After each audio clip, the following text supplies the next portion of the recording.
అయితే రెడ్డిపురంలో video footage మొత్తం social మీడియాలో వైరల్ అవుతుంది. అంటే అది ఒక చిరుతపులి వచ్చింది అని చెప్పి ఆ రాత్రిపూట ఉన్న సీసీటీవీలో అది కనపడుతుంది. అది చిరుతపులి కాదంటారా? అది ఆ వీడియో కనపడేది చిరుతపులి కాదు, 100% కాదు అది. నాకు తెలిసి ఎట్లా చెప్తారు? అంటే దాని యొక్క విజిబిలిటీని బట్టి, దాని సైజుని బట్టి చూస్తుంటే, దాని వాకింగ్ స్టైల్ని బట్టి కూడా ఏం చేస్తుంది అంటే అది చిరుతపులి కాదు, జంగుబిల్లి లేకపోతే ఆయన రెండిట్లో ఏదో ఒకటి అయ్యింటుంది తప్ప కానీ చిరుతపులి అనేది కాదు.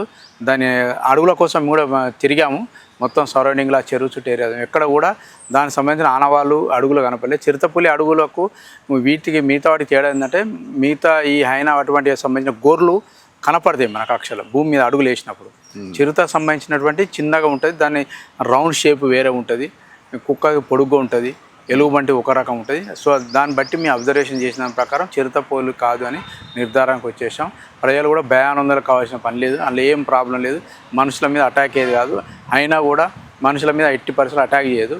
ఓన్లీ చిన్న చిన్న జంతువులను పట్టుకోపోవడానికే ప్రయత్నిస్తుంది. అది కూడా ఆకలి అయితే తప్ప రాదు. అది కూడా ఎక్కడంటే చిన్న చిన్న బోర్డులు తుప్పలు ఉన్న ఏరియాలో ఉండే అవకాశాలు ఉంటాయి. అది ఆహారం కోసం వచ్చింది కానీ ప్రత్యేకంగా ఒక దగ్గర స్థిరంగా అది నివసించేది కాదు. అవి వస్తే 2-3 వస్తాయి, మళ్ళీ వెంటనే వెళ్ళిపోతాయి దాని ఒరిజినల్ లొకేషన్కు.